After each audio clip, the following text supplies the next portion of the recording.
So, we're here at my house. Kakahilamos ko lang and I'm preparing for the big adventure that awaits us. So, ito nag-iinit lang ako ng tubig right over here. Nag-iinit lang ako ng tubig kasi gusto ko ng kape. I cannot go into this adventure without having my morning coffee, okay? Kita niyo yan? It's like 3 a.m. in the morning. In the Filipino culture, this is considered the witching hour. So we're gonna go outside, go to an abandoned place within the witching hour, which Filipino believes is the worst hour to be outside because there's a lot of evil spirits lurking around and yun ang gusto natin, okay? Okay guys, we've reached our first destination. Okay, I'm actually at the cemetery. Sorry if you don't see much. I only have a limited amount of light, okay? So I'm just gonna walk around on the cemetery. I'm gonna find the perfect place to put and set up my phone, and I guess we can start talking to some of these beautiful people. Okay, so I set up my camera and I guess we can begin our ghost hunting. I'm just gonna first open my bag and find the things that we needed to find in order to begin. My trusted phone. So, nag-ask ako sa ChatGPT, tinanong ko sa ChatGPT, what are the things na pwede nating gawin para magsummon ng multo? So, ayon kay ChatGPT, actually nilagay ko pala sa messenger ko, hinahanap ko yung ChatGPT, wala akong ChatGPT dito. Ito galing to kay ChatGPT, mali ko kung nakikita nyo, pero nasa messenger ko. So, ang nakalagay dito, pointing directly at a supposedly haunted tree, anthill, or abandoned place. So, I'm just gonna point. Ayon kay ChatGPT na kapag pumunta ka sa cemetery nang hindi nagsasabi na tabi-tabi po, you're supposedly being disrespectful to the ghosts and spirits who are living in this area. So I'm not gonna say tabi-tabi po. The point of this experience, the point of this is to ghost hunt. We're hunting ghosts. We're trying to communicate with them, right? Nakalagay dito, laughing at or desecrating graves. I'm not gonna do that. That's so disrespectful. Even if I don't believe in ghosts, it doesn't matter. I'm not gonna do something disrespectful. Okay, so hindi ako masyadong research about how to talk to spirits. I should have done my research, to be fair, so I don't know how to talk to spirits. I'm gonna find a better spot kung saan makakaupo ako and let's try and chat some of these beautiful people, right?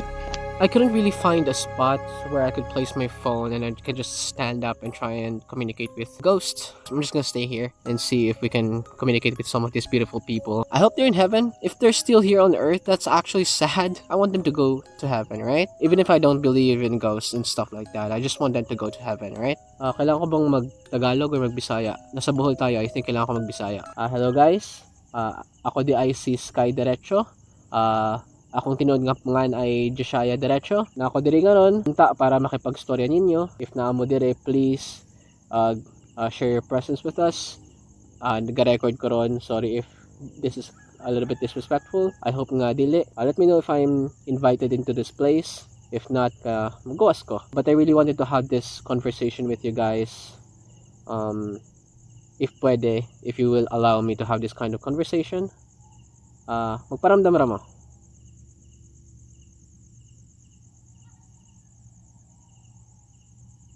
I don't know if that's, I don't know.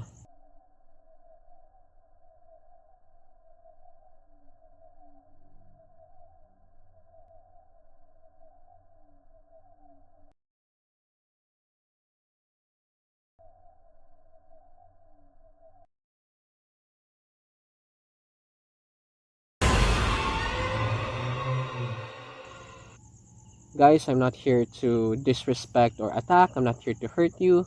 And I hope you're the same. I hope makipagstorya muna ako. You know, just let's try and communicate with each other. Na ako dire para makipag-imigo ninyo. I wanna know your life. I wanna know what happened to you in your lifetime. So if naa mo dire, please magparamdam mo nako karon. I hope makasabot ko ninyo kay di man jud ko Bisaya, Tagalog ko. But I hope we can still have this conversation. Makasabot mo kog Bisaya. Pero I hope makasabot mo Tagalog or English kay maora man akong kaya jud.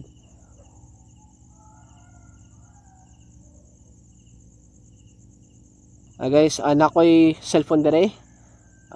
Para sa mga wala nakaabot kung unsay cellphone, kani ang cellphone sa atong century karon. Nakoy flashlight dire. Kana gi-open close na ako ang flashlight. So if ganahan mo, i-open yung flashlight if naa mo diri ron. I-open. If kaya ninyo.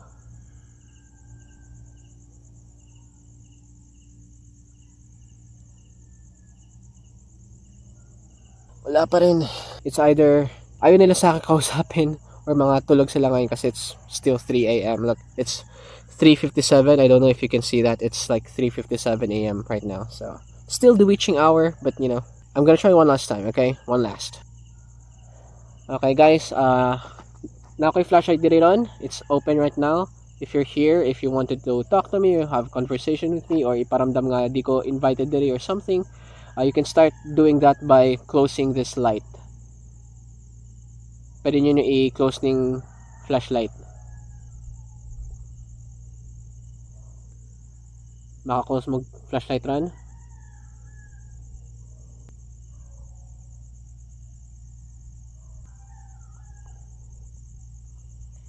I tried.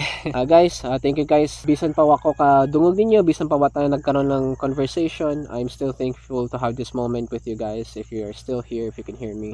Thank you for allowing me to be in this place. I don't feel like nga dili ko pwede dire. I feel, even though dili na ako feel necessarily nga welcome ko, I don't feel like nga gipagawas ko dire. So, thank you guys. Mo gawas na ko ron. And sorry for interrupting your stay here. Thank you guys. And that's how I'm gonna go to the next spot. Let's go to the next spot. Alright, nagbabalik tayo sa motor ko ngayon and I'm gonna go to the second place, to the second location where I think there might be ghosts or evil spirits lurking around. I think kaya hindi nagparamdam sa akin yung mga ghosts dito kasi mababait sila and ayaw nila akong takutin or something like that. Even though I'm not scared, but let's hope for the best on this next location. Let's do ghost hunting. Alright, so we've reached our final destination. You're not seeing anything because I don't see anything as well, but this is the abandoned place. We are right in front of the abandoned building right now and I can't see shit. I don't know where's the entrances, bro. You know what I'm scared more than ghosts? Humans, criminals, and snakes. Tingnan nyo yun, oh. Tingnan nyo yan. Hindi nyo nga makita yung building, oh. May ahas talaga dyan, pre. May ahas dyan. I'm not gonna risk it. I'm not gonna dive trying to ghost hunt and end up dying to a freaking snake, bro. Nope. I'm going back. I hate snakes, bro.